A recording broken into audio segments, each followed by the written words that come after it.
يا مساء الخير متابعيني، شلونكم؟ إن شاء الله تكونون بألف خير وصحة وسلامة بعد الصلاة على محمد وآل محمد. اليوم عشاء سويت فلافل بالحمص المجروش مال كمية. طبعا هذا ضال على قلوبنا ونحتار شو نسوي بيه، فسويت منه فلافل.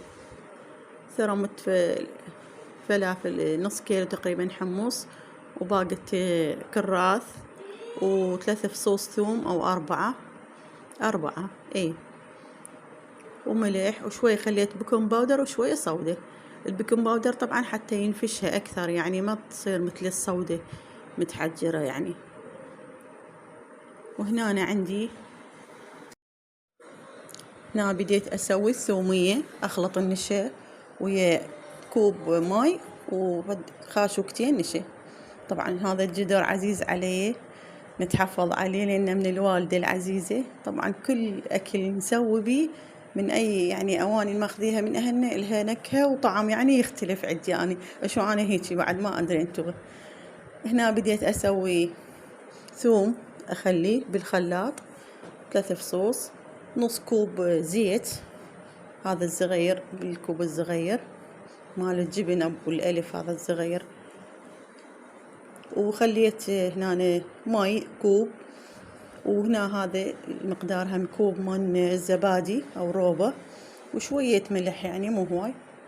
وهذا النشا اللي خليته طبعا من خلص خليته بالبراد حتى يبرد، والنوبة أضيفه على الخليط ما يصير هو حار يعني.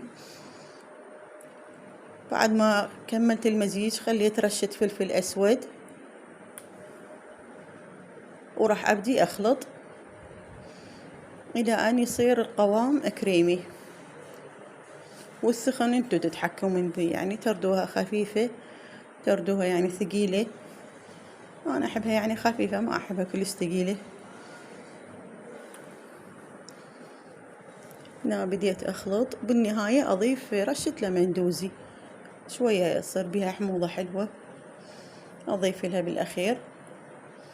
وهنا كملت عشانه، وسامكم العافية. وشوفوا هذا قوامه، وهذا طبعا الفلافل كملته، وإن شاء الله يعجبكم. شوفوها، وطبعا مكثرة بها عن الكراث، شوفوا لونها أخضر يعني مو أصفر، هم يحبوها هيك بيها كراثة هواي. طبعا مقرمشة وطعمها كلش طيب، جربوها وما راح تتندمون. وانتظروني بفيديوهات جديدة، ولا تنسوني باللايك والاشتراك.